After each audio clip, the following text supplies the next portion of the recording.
Hello, Liz here from Skills for Parents, enabling and empowering you to take a proactive interest in your child's education.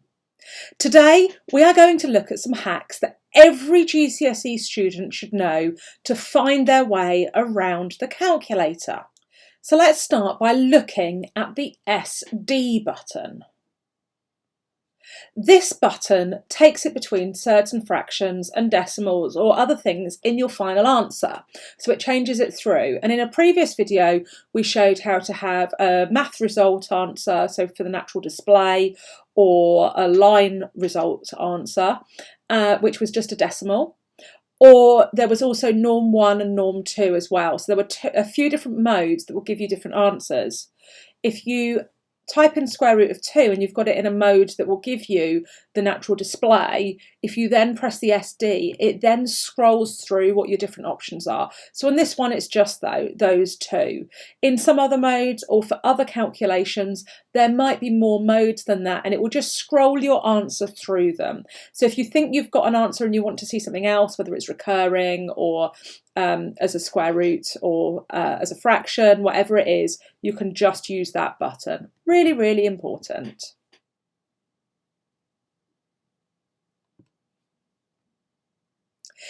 When you've done a calculation, if it's something where you want to then use that previous answer in the next calculation, the answer key is an absolute miracle for this. So you can do 23 times 65, say, and then rather than writing that number down to then use again in something else, you can just go 56 divided by the answer. And there it is. Really easy, really straightforward. Just need to remember that that's what that key means, to use the previous answer. It's really helpful in iteration as well, because if I now press the equals button now, it will do 56 divided by this. And so on. So every time I do it, that's what it will do.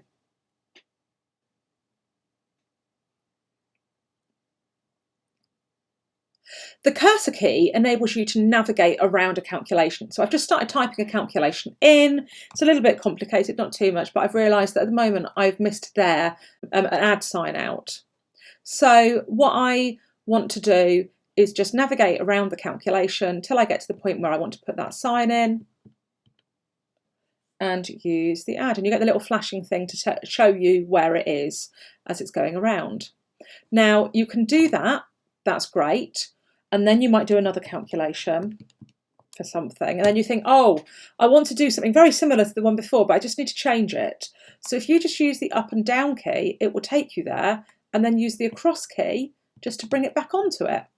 So you can scroll back through some of the last calculations you've done, and then you can adjust them slightly. So I need to do this, but it's now 32.5.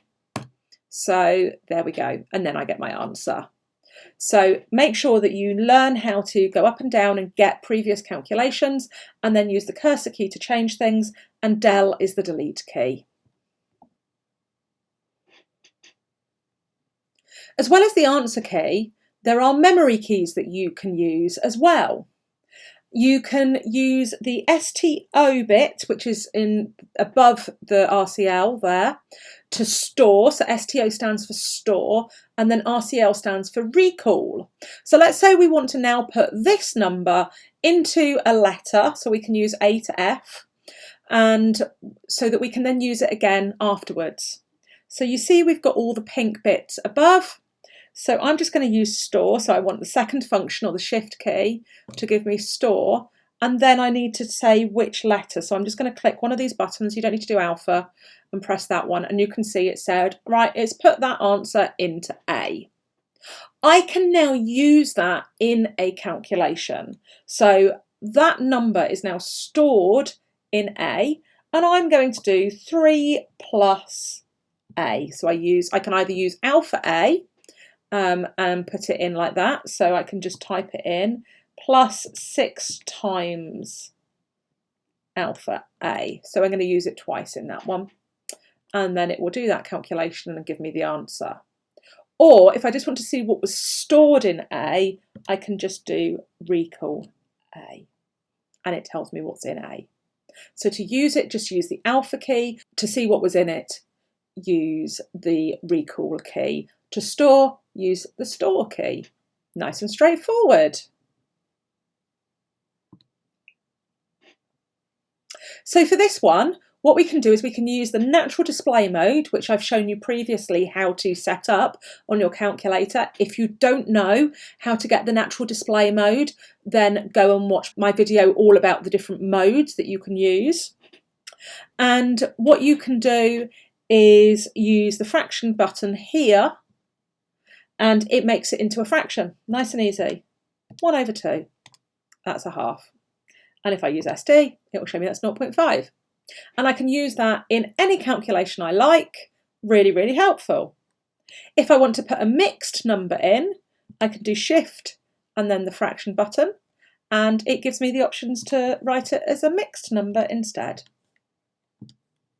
3 2/5, which as an improper fraction is 17/5.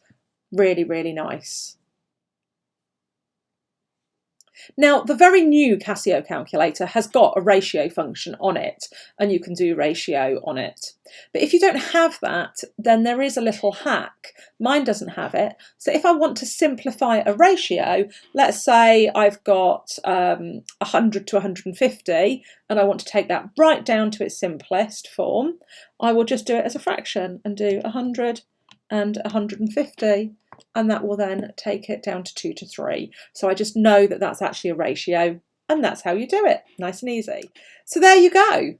You might have some hacks I don't know yet, so I'd love to know any other hacks that I've missed. Please message me and tell me. Like this video if you found it useful. If you are a parent, you can get more help in my Facebook group, and please reach out if you've got any questions.